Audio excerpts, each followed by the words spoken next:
Hello everyone, welcome to my channel. Today we're going to be making something really quick. Well, it's quick for me because I already did some of the preparation work, but we're going to be making sofrito, which is the base for a lot of the Puerto Rican and Caribbean foods like Cuban, Dominican, and of course Puerto Rican. So what we're going to be making again is sofrito. It's You can actually use it for many dishes. I use it even for when I make American dishes just to give it a lot more flavor. Um, anyway, what you're going to be needing today is onions, red pepper, green peppers, garlic, culantro. Now, this is culantro. If you can't find this, you can use cilantro. Um, What you do when you buy it at the Spanish store, and I put the name of it, you could get it at any Caribbean store, any Latino store, definitely at a Puerto Rican grocer. You can find it there. Believe it or not, Thai people, no, either Thai or Vietnamese, one of those two cultures also use it. I think it's the Vietnamese actually, and you find it also at the Asian market. So if you can't find this, you can use cilantro. This is a lot stronger in flavor than cilantro. It's got a little more depth. Okay, so when you get it, you're gonna take it and you're gonna cut this little piece off because usually that's dirty anyway, and then just cut it in pieces, and we're gonna put all this in the food processor. Okay, and then ají dulce. This is a sweet one. Don't confuse it with Scotch bonnet peppers, and don't confuse it with habanero peppers. These you could only find at the Caribbean store, Puerto Rican store, or any Latino, well-stocked Latino grocer. These come yellowish, greenish with yellow, or greenish yellow with orange, or they come in red. That's why a lot of people confuse them they think they're getting the sweet ones and they're actually getting habaneros or Scotch bonnets because they all look a lot alike. And these are sweet. They have a very distinctive flavor. They don't taste like a regular pepper. They're great. They give you a lot of flavor to your foods. So you're going to need about 3/4 pound of this. You're going to need 2 bunches of this. 4 to 5 Spanish onions, white onions or yellow onions. 2 red peppers, 2 green peppers, and about 5 heads of garlic, believe it or not, because we use a lot of garlic. Okay, and you're going to need a food processor, and believe it or not, ice trays. The reason I use these is because I make a lot of it and I freeze it. I put them in here. Once they're frozen, I take them out of the ice tray, and then I put them in a little baggie. And I just pop them out whenever I need them. So just see, because there's no preservatives. I don't put any salt. Some people put vinegar to preserve it. I don't use nothing. I don't even use water when I make it. I used to, back in the days, I would chop everything up and I'd put it in pure olive oil. Some people do that, or they process it in the food processor, and then they just pour literally like a whole bottle of extra virgin olive oil, and then they just keep it in the refrigerator. I do it this way: no oil, no water. If you want to use the oil, that's fine. And that's pretty much it. So I'll walk you through it. Literally, this is going to take like 5 minutes. So let me walk you down here. And as I said, I have everything. The Scotch bonnets, you're going to take them. This is how it comes. You're going to pop this here open and take out all the seeds. It's got tons of seeds on the inside, like a regular green pepper. And wash everything. I cut my red peppers in pieces, my green peppers also.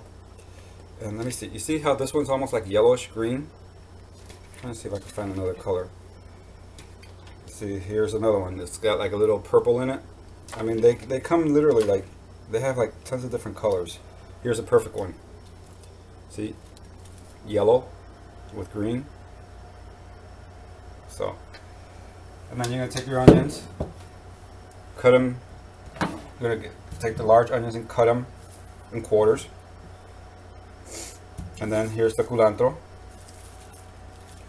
When you get it, open it, because sometimes there's other leaves from, you know, grass and stuff in between, and you want to take out all the ugly looking ones like this one. So that's pretty much it. And then I cheat. I buy the garlic. Tons of garlic. You see all the garlic we're gonna need.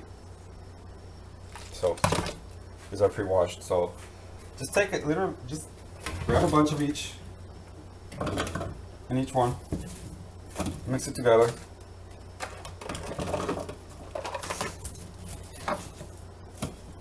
And just process it. The vegetables have enough water in them. This thing is being cooperative. There we are.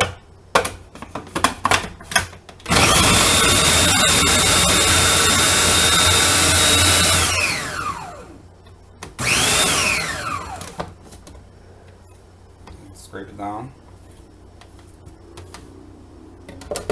Keep blending.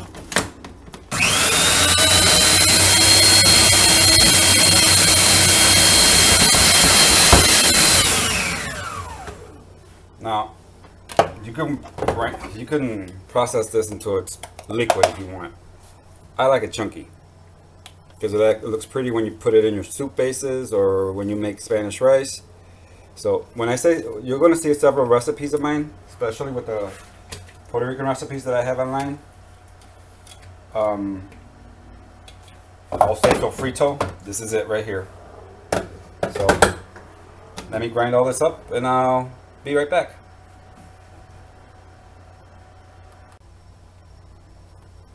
So here we are. Just wanted to show you. You see all the water that you get out of it? I didn't add any water. That's the actual juices from from all the vegetables. The onions, the garlic, red pepper, green peppers, the sweet peppers, and the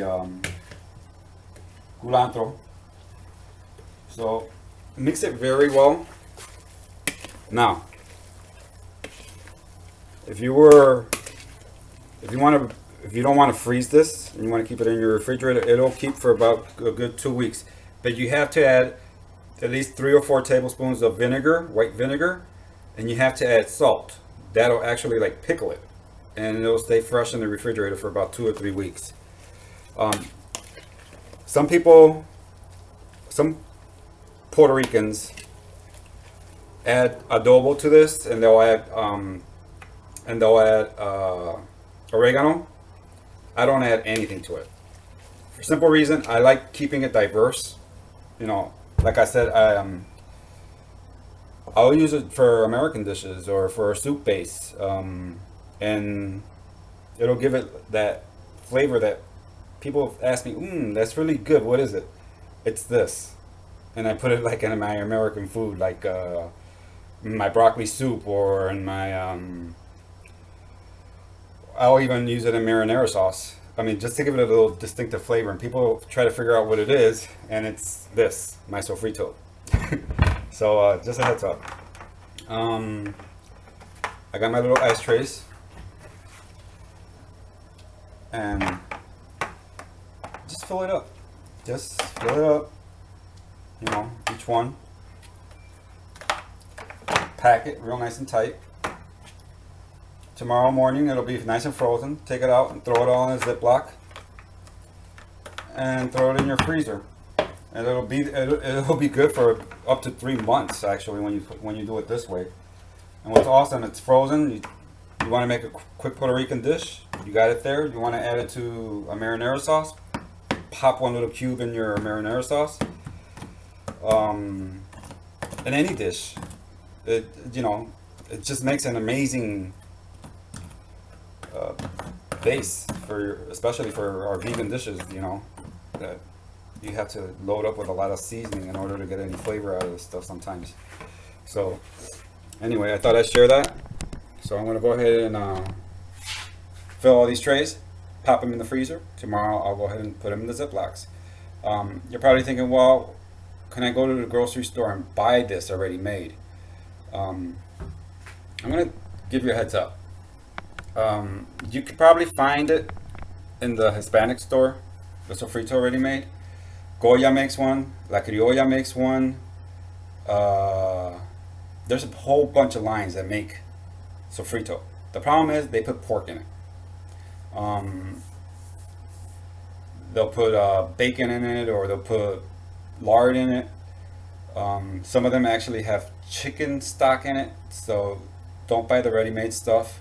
Some grocers do make their in-house sofrito, and if it's green, you know there's no animal byproducts in it. So, but I always ask when I don't have this, and my grocer does make it.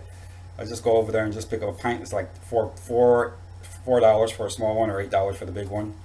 But I know what's in it because I've asked, and I've cooked with it. There's nothing funky about it. So that's pretty much it. Like I said, this will be a quick video, so I hope you guys make this and try it out. All right, thanks for tuning in. Take care, everyone.